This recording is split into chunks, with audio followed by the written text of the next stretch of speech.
नमस्कार दोस्तों, स्वागत है आपका अपने YouTube चैनल बागवानी में। मैं हूं आपका दोस्त श्री किशन हरिवार। आज हम बात करने वाले हैं तरबूज की खेती के बारे में। जैसे ही गर्मियों का सीज़न शुरू हो जाता है वैसे ही किसान भाई कोई तरबूज की खेती करता है, कोई खीरे की खेती करता है, कोई करेले की खेती करता है और कोई ककड़ी की खेती करता है। तो इस वीडियो के माध्यम से हम तरबूज की खेती के बारे में जानेंगे और जानेंगे कि इसके लिए कौन सी जलवायु उपयुक्त होती है, मिट्टी का पीएच मान कैसा होना चाहिए, कितना होना चाहिए और मिट्टी कैसी होनी चाहिए। तो चलिए शुरू करते हैं। इस वीडियो के माध्यम से हम जानेंगे कि तरबूज की खेती के लिए जलवायु कैसी होनी चाहिए और हम इसकी खेती किस किस प्रकार की मिट्टी में कर सकते हैं, और साथ ही साथ जानेंगे कि इसके लिए अनुकूल समय कौन सा होता है, पौधे से पौधे की दूरी कितनी रखना, हमें 1 एकड़ के लिए कितने बीज की आवश्यकता होती है, और जब हम खेत तैयार कर रहे होते हैं तो उस समय हमें कौन कौन से खाद बेसल डोज के रूप में देने चाहिए जिससे कि हमें अधिक से अधिक उत्पादन मिल सके। तो सबसे पहले हम बात कर लेते हैं जलवायु और मिट्टी की।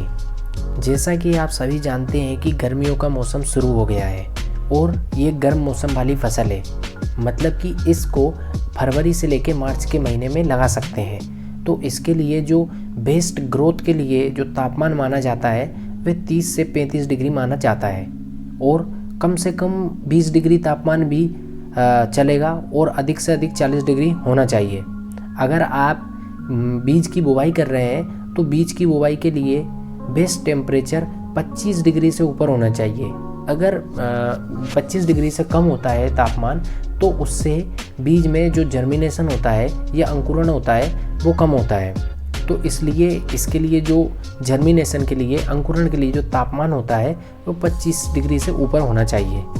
और जब रात का तापमान कम होता है और दिन का तापमान अधिक हो जाता है तो इसमें बहुत ही अच्छे मीठे फल आते हैं। इसलिए जब मार्च अप्रैल में जब इसके फल आते हैं तो दिन का तापमान ज़्यादा रहता है और रात का कभी कभी थोड़ा सा कम रहता है, लेकिन इसकी वजह से इसकी मिठास और ज़्यादा बढ़ जाती है। अब मिट्टी की बात करें तो मिट्टी आप किसी भी मिट्टी में इसको लगा सकते हैं, लेकिन जो बलुई दोमट मिट्टी होती है वे बहुत ही अच्छी मानी जाती है। और साथ ही साथ कोई भी मिट्टी जिसमें पानी नहीं ठहरता हो, जैसे कि कभी बारिश हो जाती है तो खेत में आपके पानी नहीं रुकना चाहिए। अगर खेत में आपके पानी रुकेगा तो क्या जड़ गलन की समस्या आ सकती है, पौधे मर सकते हैं। इसलिए आपके खेत में जल निकासी के लिए बेहतर व्यवस्था होनी चाहिए जिससे कि वहाँ पर पानी नहीं रुके और आपके पौधे अच्छे से स्वस्थ रहें। और हम इसकी खेती को जो लाइट सोइल रहती है, मतलब कि जो हल्की मिट्टी रहती है, उसमें भी कर सकते हैं। लेकिन हल्की मिट्टी में एक चीज़ होती है कि जैसे हमें बार बार पानी देना पड़ता है और उस मिट्टी में बार बार दरारें भी आ जाती हैं, तो उसकी वजह से क्या होता है, पौधा थोड़ा सा स्ट्रेस में चला जाता है जिससे कि उसकी जो लाइफ साइकिल रहती है या फसल चक्र रहता है या उसका जीवन काल रहता है वह कम हो जाता है। इसकी वजह से उसमें हमें फसल जल्दी आ जाती है। और अगर हम हैवी सोइल की बात करें, मतलब कि जो जिस सोइल में ज़्यादा न्यूट्रिएंट्स होते हैं, तो उसमें क्या होता है कि जो बेल रहती है वो लंबे समय तक चलती है और उसके जो फ्रूट्स रहते हैं, फल रहते हैं, वो भी काफ़ी लेट पकते हैं। अगर हम मिट्टी के पीएच मान की बात करें तो मिट्टी का पीएच मान 6 से 7 के बीच में होना चाहिए।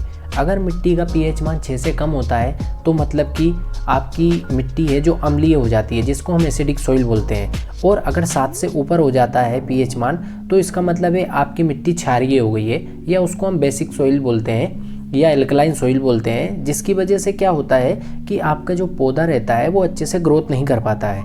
इसलिए आप एक बार मिट्टी की जब जांच करवाएं तो उसमें पीएच मान का भी जांच करवाएं, जिससे आपको पता रहे कि आपकी मिट्टी का पीएच मान 6 से 7 के बीच में होना चाहिए। और साथ ही साथ किसान भाइयों को एक बात विशेष रूप से ध्यान देनी चाहिए, जो कि है जब आप तरबूज की खेती कर रहे हैं तो जो बीज की बुवाई कर रहे हैं तो जो मिट्टी का तापमान रहता है वो 10 डिग्री से ऊपर होना चाहिए। मैंने आपको एक तापमान बताया था कि जो पौधों की ग्रोथ के लिए भी बताया है मैंने आपको, और सीड जर्मिनेशन मतलब जो बीज के लिए, अंकुरण के लिए भी बताया।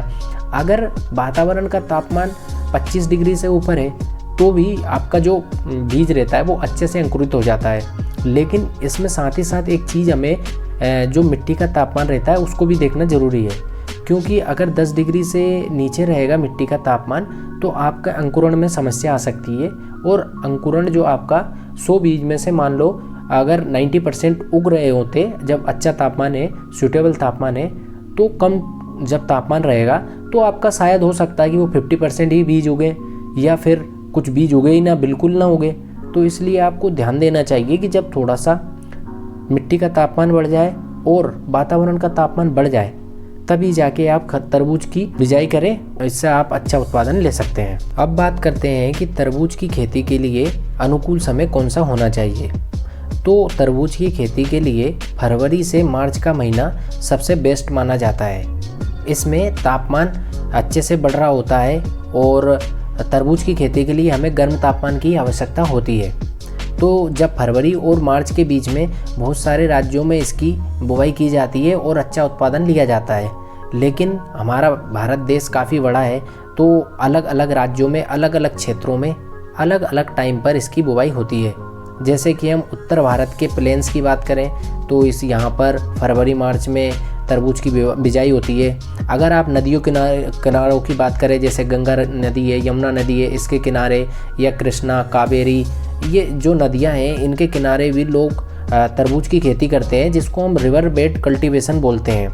तो वहाँ पर जो किसान रहते हैं वे नवंबर से लेकर जनवरी के बीच में ही अपनी खेती को शुरू कर देते हैं, जिससे कि उनको मार्केट में अच्छा भाव मिलता है। जैसे कि मैं आपको एक उदाहरण देता हूँ, जो शुगर बेबी वैरायटी है तरबूज की, उसको महाराष्ट्र में 20 दिसंबर से 20 जनवरी के बीच में बोया जाता है।